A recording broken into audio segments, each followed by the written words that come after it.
అందరికీ నమస్కారం. స్వామి వివేకానంద రచించిన కర్మయోగం నుండి ఎవరి స్థానంలో వారు అధికులు అనేటువంటి అంశం 4వ భాగానికి స్వాగతం.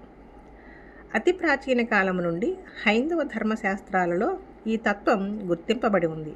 బ్రహ్మచర్యం, గార్హస్థ్యం, వానప్రస్థం, సన్యాసం అనే ఆశ్రమాలకు అనుగుణంగా వివిధ వ్యక్తులను హైందవ ధర్మశాస్త్రాలలోనూ వేదాలలోనూ వివిధ ధర్మాలు విధించబడ్డాయి.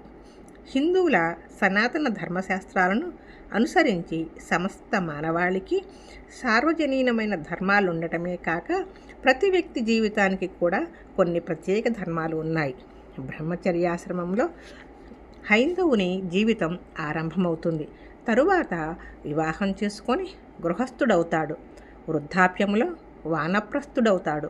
చివరకు సర్వసంగాలు పరిత్యజించి సన్యాసి అవుతాడు. ఈ ఆశ్రమాలలో ప్రతిదానికి ప్రత్యేక ధర్మాలు కొన్ని విధింపబడి ఉన్నాయి. నిజానికి ఈ ఆశ్రమాలలో ఏ ఒక్కటి తక్కిన వాటి కంటే అధికము కాదు.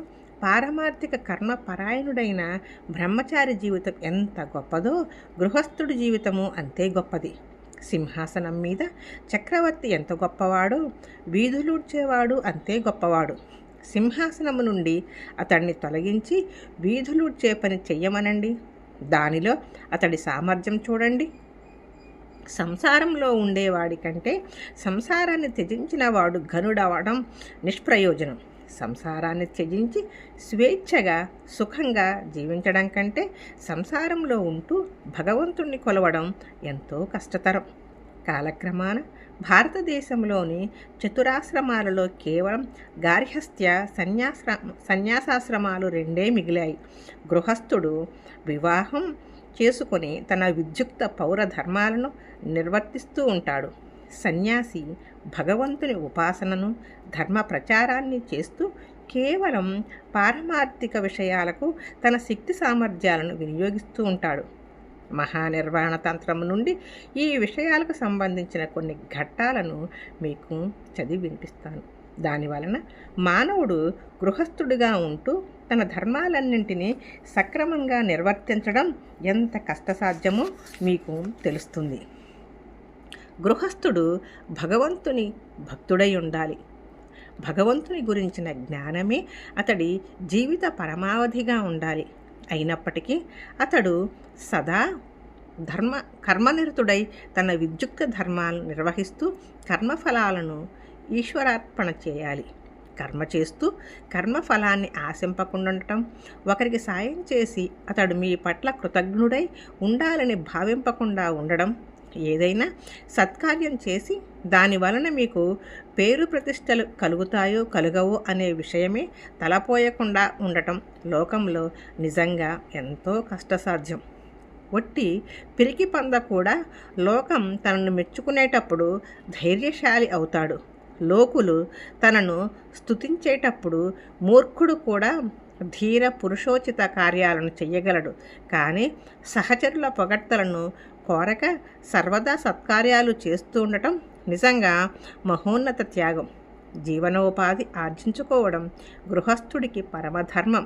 కానీ ఆ ఆర్జన అబద్ధాలాడి ఇతరులను మోసగించి ఇతరుల ధనాన్ని అపహరించి చెయ్యరాదు. అంతేకాక ఈశ్వర ప్రేమ, దీనజన సేవ, తన జీవిత ధర్మాలని అతడు జ్ఞాపకం ఉంచుకోవాలి. తల్లిదండ్రులను సాక్షాత్తు భగవత్ స్వరూపులుగా ఎరిగి గృహస్థుడు సదా సర్వ విధాల వారిని సంతుష్టులను చెయ్యాలి. తల్లిదండ్రులు సంతుష్టులైతే భగవంతుడు సంతుష్టుడవుతాడు. తల్లిదండ్రులతో పరుషంగా మాట్లాడని కుమారుడే నిజమైన సుపుత్రుడు. తల్లిదండ్రుల ముందు ఎగతాళిగా మాట్లాడరాదు. తొందరపాటు కూడదు. కోపం కానీ ఆక్రోశం కానీ చూపకూడదు. తల్లిదండ్రుల ఎదుట మొక్కి నిలబడాలి. వాళ్ళు కూర్చోమనేదాకా కూర్చోరాదు. తల్లిదండ్రులకు, భార్యాబిడ్డలకు, పేదలకు పెట్టకుండా గృహస్థుడు భుజిస్తే అది పాపం అవుతుంది. ఈ శరీరానికి తల్లిదండ్రులే కారకులు. కాబట్టి అంత మేలు చేయడానికి మానవుడు 1000 కష్టాలనైనా అనుభవించడం కర్తవ్యం.